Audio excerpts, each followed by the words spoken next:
It's The World This Week. The World This Week in partnership with the Daily Beast. Joining us from London, Nico Hines, world editor of said publication. How are you, Nico?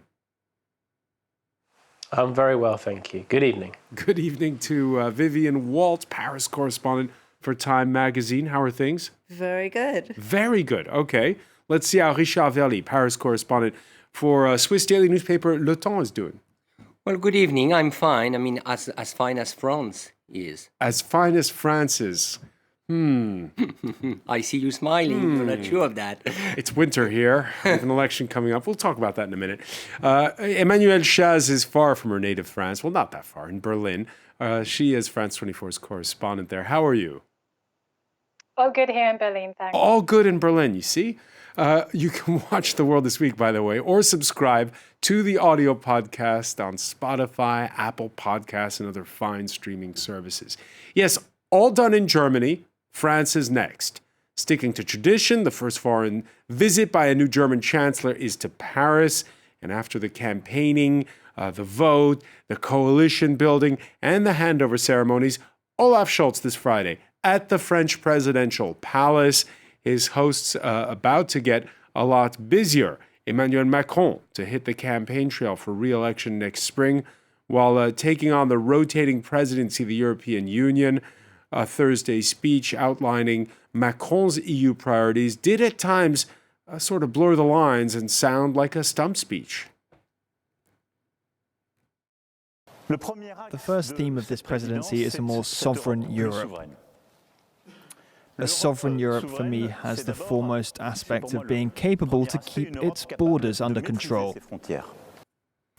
More sovereignty. How does that sit, Richard Verly? Well, I think he wanted to send two clear messages. The first one, probably to his political opponent. He'll be a defender of European borders, while a number of opponents are saying that he's too weak on migration, too weak on many subjects. He's talking about a reform of the Schengen rules. That's what he said.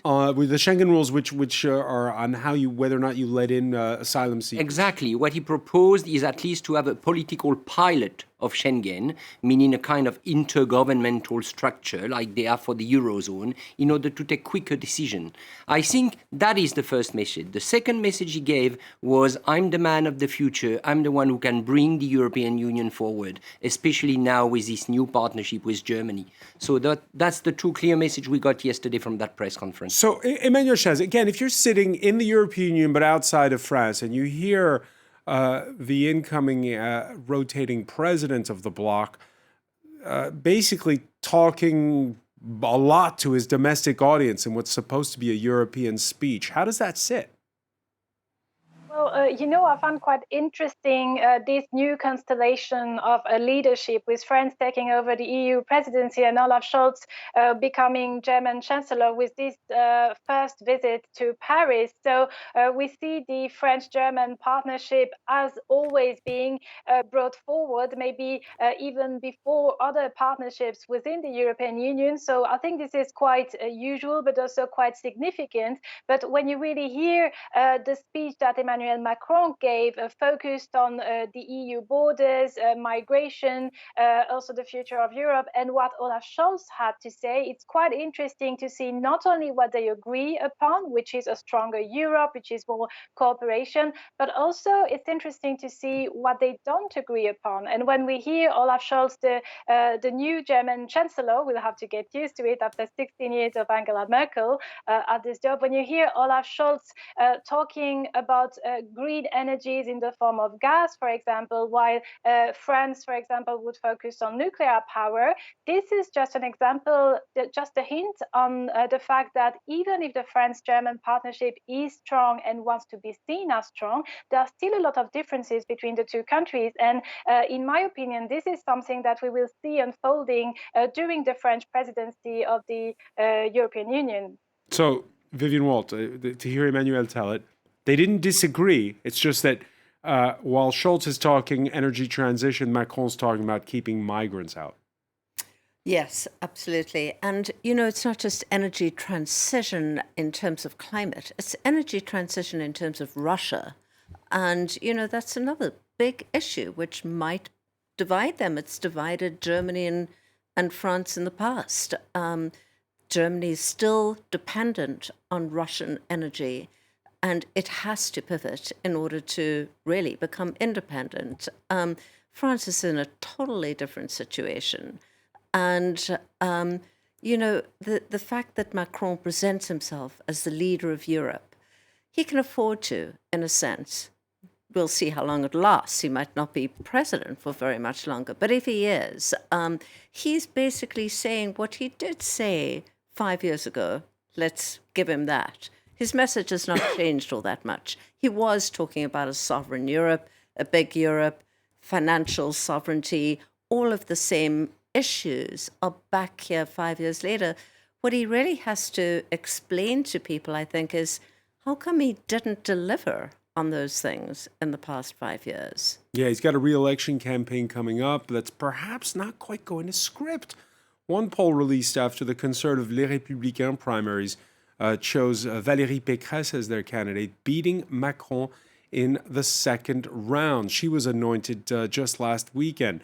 The campaign so far dominated, if you look at the polling numbers, by conservatives and the far right, with both Marine Le Pen and Éric Zemmour on the far right in the running to reach the knockout phase. As you could see from these numbers, the left with the Greens, Anne Hidalgo for the Socialists, and Jean-Luc Mélenchon for the far left.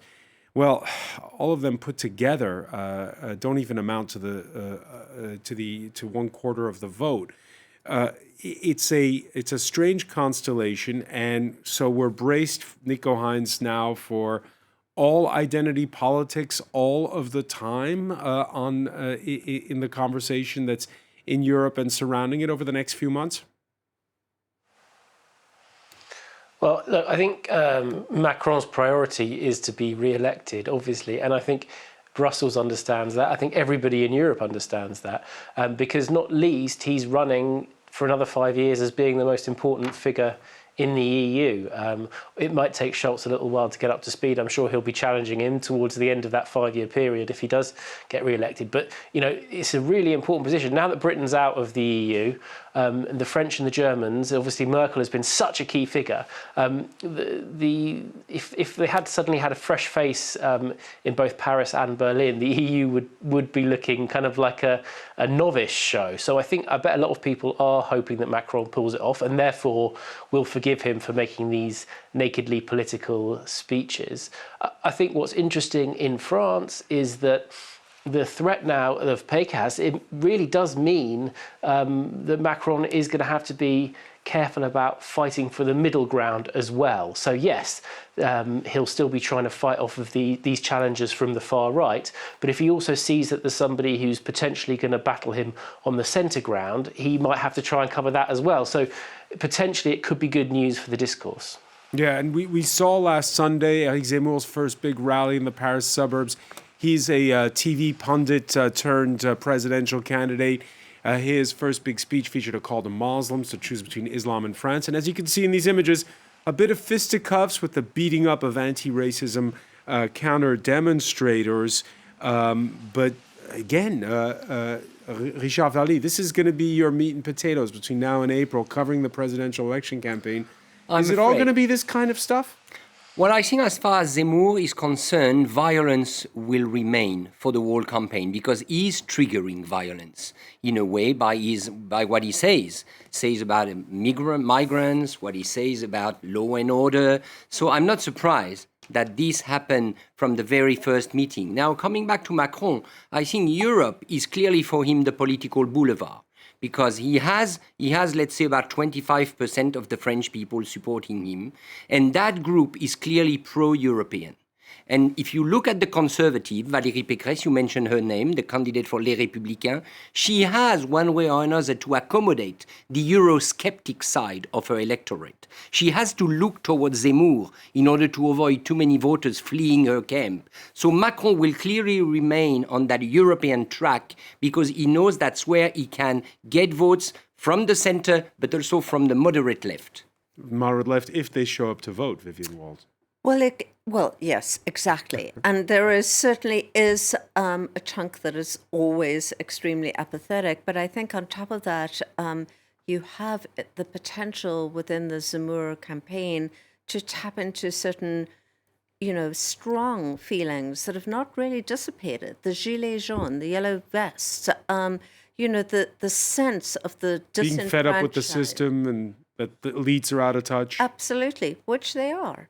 And Macron has not really managed to do that. He has not managed to build a base over the last 5 years. Final question on this for you, Emmanuel Chaz. We have these images of, violence. We've had the verbal violence, the real violence already on the French campaign trail. What a far cry from what we saw Wednesday where you are, that congenial handover ceremony in Berlin between Angela Merkel and Olaf Scholz, exchanging bouquets. Your thoughts on what's going on the two sides of the Rhine?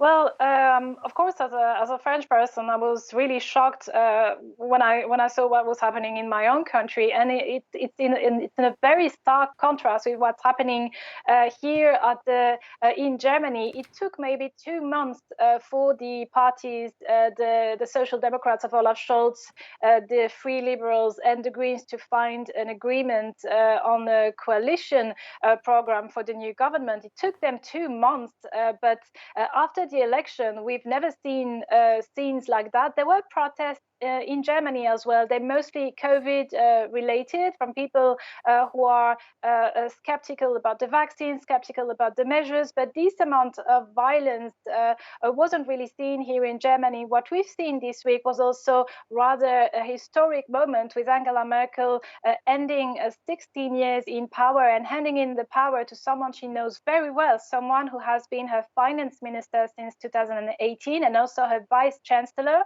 Olaf Scholz, who is now the new German chancellor.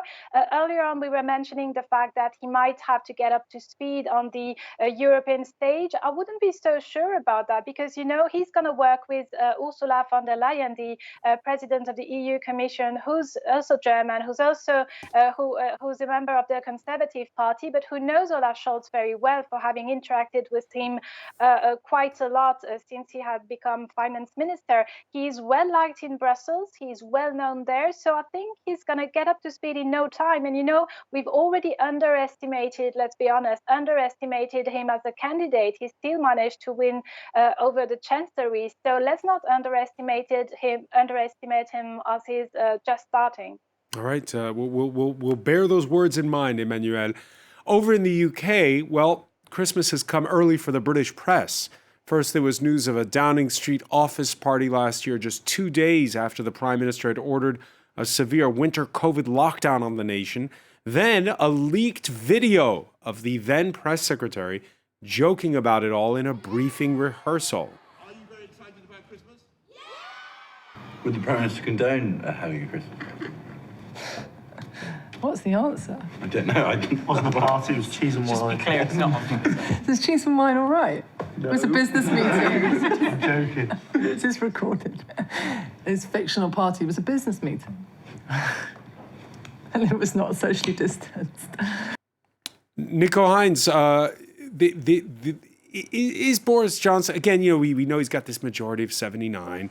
There was last year the scandal of his communications aide going off to the north of England during COVID lockdown. Will he be able to ride this storm as well? Well, I think this is going to do a huge amount of storm damage to him. There's no doubt about that. This has really cut through with the British people, because everybody here remembers what they were doing last Christmas, and it was no fun. We weren't having big parties and pub quizzes and giving awards out to colleagues at bashes, because we were all huddled at home, not allowed to go out. And so this is really sticking in the teeth of people.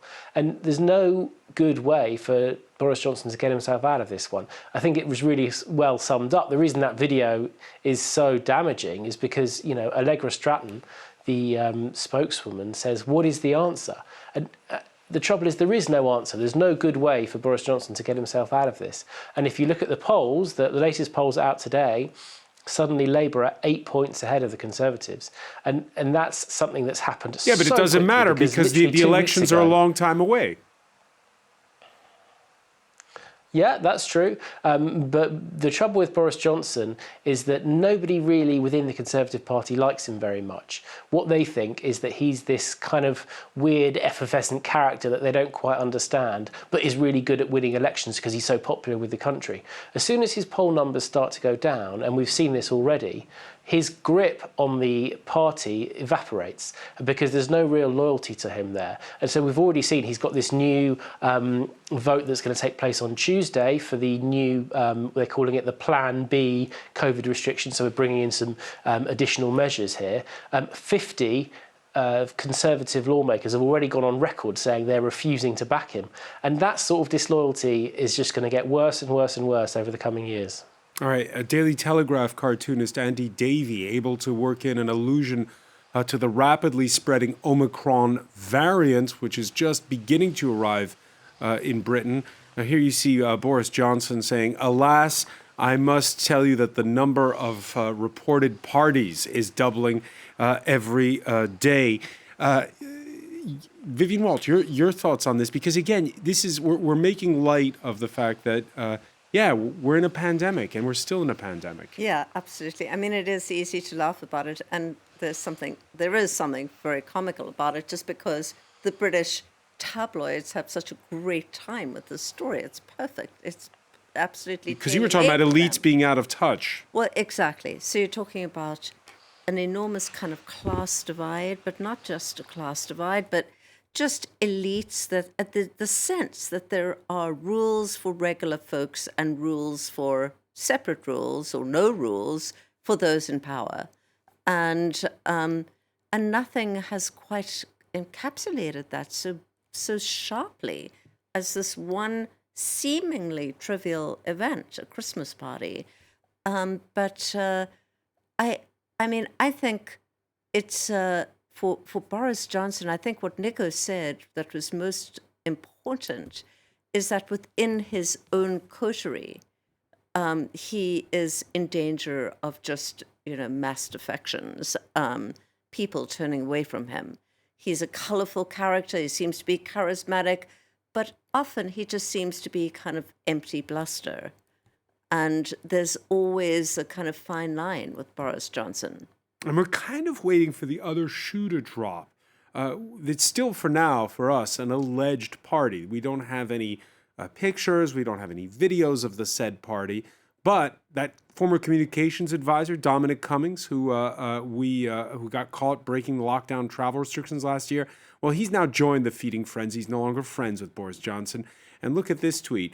There's lots of pictures of the parties, which will inevitably get out, and invite lists beyond number 10 to other departments. Richard Verly, you waiting for that other shoe to drop? Well, we all suspected that one day Boris Johnson would fall in his own trap. And that's what happened at the moment. I mean, he's been popular because he's weird, because he has this character. He can be exuberant. He can do very strange things compared to other politicians. But the fact that he's doing that, the fact that he's having a party, may now cost him a lot. So I think that's Boris Johnson as he is. Now the question, Nico was saying that people may now be more cautious about him. I still wonder whether this is true or not. I have the impression that he's kind of unbreakable. One way or another, he always managed to get back on his feet. So we'll see if this time he's agile enough, again, to do some political gymnastic and surprise us. Emmanuel Macron, at the outset, Nico making an important point, which is Christmas is a big deal in the UK. And I know that Christmas is also a big deal where you are in Germany, where they're also grappling with lockdown rules. So this kind of story resonates. Yes, well, we haven't seen scandals in the scale that we had seen them in the UK, with some people, privileged people, gathering, while other people are put in lockdown. There is, though, in Germany, a certain fatigue within the general public of having to comply to certain regulations, certain measures being taken to try and curb the infections, to try and curb this fifth wave. People were told a year ago that if they got vaccinated, well, it would be the return to normal life. And now, for example, here in Berlin, we've seen clubs closing again because of the high number of infections. And so there is a certain fatigue, but there are still more people in favor of those measures than there are people against those. There's also the race here in Germany to vaccinate people. If you look at the numbers, Germany is below 70% of its population fully vaccinated. It's significantly less than other EU countries. So there's still a vaccination campaign, not only for the boosters, so for a third vaccine being led by the government, but also a campaign to push people who haven't already been vaccinated, not even once, to start their vaccination process. And actually, the pandemic is definitely the first challenge that the Scholz government, this new coalition government, is having to face right now, just before Christmas. Final question on this for you, Nico. On this, here in France, so far, the tightest restriction we've seen as the number of daily COVID cases rises, but hospitalizations have gone up, but not a huge amount yet, is we saw that they've closed all discotheques over the Christmas period. Where you are, how much are COVID restrictions impacting people? Well, the latest rule, which comes into force here on Monday, is that people should work from home wherever possible. And there's been a beefing up of, it's now a legal requirement, not just a recommendation to wear a mask if you're in a cinema or a theatre. But we're not talking about closing things down. And while the government has said that people shouldn't go to work, it, of course, is in no position whatsoever to tell people that they shouldn't have Christmas parties. So they haven't said a single word about that. Okay. Many thanks for that. Shifting gears. It was a promise made by Joe Biden after that run on the U.S. Capitol on January the 6th and those unfounded claims of fraud that put U.S. democracy to the test. The man who beat Donald Trump hosting a virtual democracy summit on Thursday. A meeting of minds, you might call it, to reinforce the rule of law on the global stage. Invited most traditional allies. Off the list, the likes of China, Russia, and Turkey. So, what does the case of Julian Assange say about America's conception of international rule of law?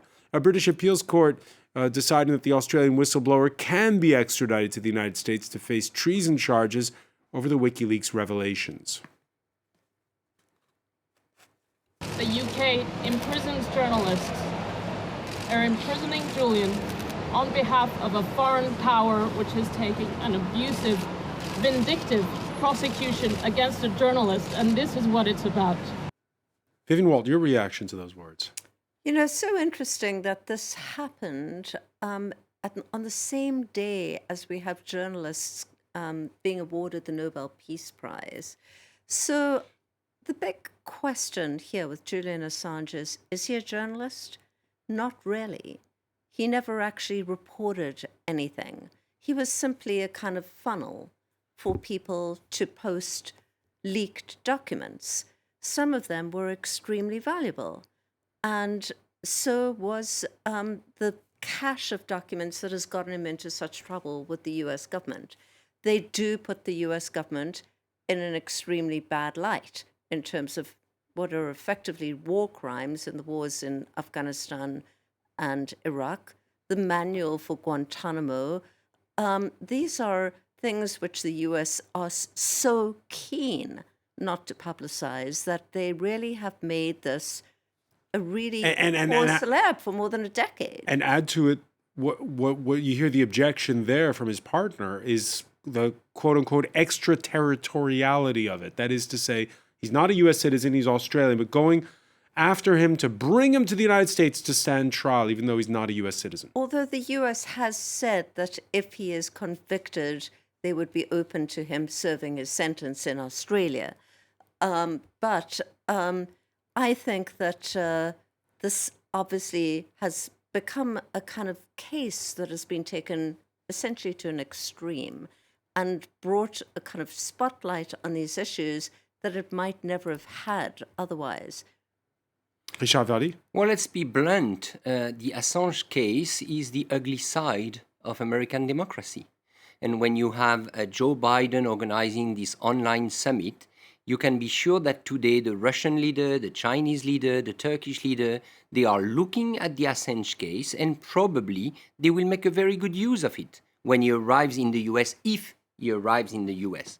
So I believe it will be tough for the American administration, and it will be tough also for us journalists, because though he is not, I agree, he is not a journalist as such, it put the question of freedom of expression and all the information that he released, because we used this information. The fact is that our newspaper, our media outlet, we relied on those information. So should we also be tried in the US today with Julian Assange? I'm just asking the question. So by all means, if he arrives on US ground, it will be a tough time for the administration. You agree with that, Nico Hines?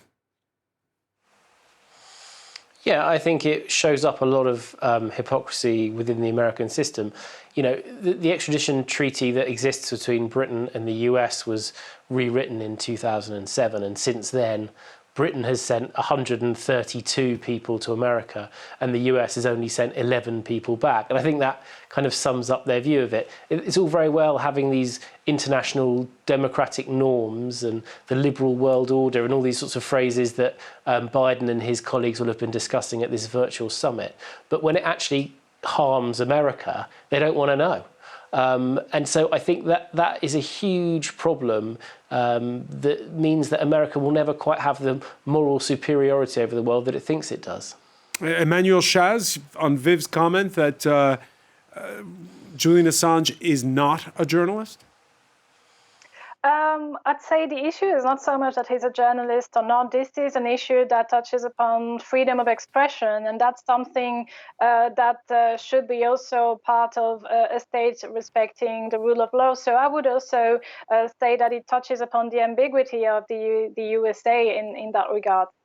That ambiguity, how is it perceived where you are right now? Just the fact that Joe Biden hosts this summit on democracy. Well, for example, if you look at the relation between Germany and the US, a few years ago, there was that huge scandal of allied countries spying upon each other, well, mainly the US spying on Germany. And this hasn't really been addressed. There were the usual declarations on both sides that, no, this is not what happened. And, oh, if it has happened, this is really shocking. But nothing was done about it. And it just shows what was also said earlier, that as long as America is happy to go along with something, well, its allies will probably follow suit and not, make waves. I think that will pretty much be the case in the case of the extradition of Julian Assange. I'm not sure we'll see a very strong reaction here in Germany. All right, bad week for Julian Assange. Great week for the Saudi crown prince, Mohammed bin Salman, playing peacemaker as he buries the hatchet with rival Qatar. His trip to Doha, part of a barnstorming tour of the Gulf. This for a leader who's emerging from pariah status. France's Emmanuel Macron, the first Western leader to visit MBS since the outrage over the gruesome 2018 assassination of journalist Jamal Khashoggi inside the Saudi consulate in Istanbul. A great week, by the way, that was nearly spoiled when on Tuesday, French customs police stopped a Saudi citizen about to board a flight to Riyadh from Paris's Charles de Gaulle airport. Khaled al-Otaibi is his name. He was on an Interpol red list and arrest warrant requested by Turkey, which is trying in absentia 26 Saudis over Khashoggi's murder. But there are many Khaled al-Otaibis, and this one was released in a case of what was said to be mistaken identity after 24 hours of checks. I told them I want to speak to the embassy, but they wouldn't let me. I have the ambassador's personal number, but they wouldn't let me call. Suddenly they opened the door saying it's over, the embassy came, and I got out. Vivian Walt. It really does appear to have been mistaken identity. I think it's a little bit more than coincidence that he was picked up 2 days, I believe, after Macron's visit to MBS in Jeddah. clearly, what was said behind closed doors was a sort of sense that something had to be done. Now, it seems to me like Macron did not go far enough, and there was a lot of pressure on the French. Why did he go to Saudi Arabia? Well, I happened to be in Jeddah when he passed through, and the sense of just incredible excitement. This was really a moment for the Crown Prince. It really was, as you said, one extremely important pivot point towards their rehabilitation after 3 years. He went, that we're talking about President Macron, he has a lot of agenda items for which Saudi Arabia is really crucial. Lebanon, in order to try and help Lebanon. The nuclear deal in Iran, nothing can happen without the Saudis. And so there are certain things that he has to get done. Plus, he had 27 companies that he arrived with who signed mega deals with Saudi companies. It is the regional power, second to none. And there is a lot for which he needs the Crown Prince. And so with that context, Richard Valli, when we first saw breaking news, I believe it was RTL Radio here in France that broke the story, that one of the presumed assassins, or one of the accomplices to the presumed assassins of Jamal Khashoggi, had been picked up in Paris, there was this sense, gosh, that must be bad news for both sides. Turns out it reportedly was a case of mistaken identity. Well, I would be not so sure about the real identity of this person. Apparently, when we hear him talking, it seems that he's clearly not involved in the assassination of Khashoggi, but you never know.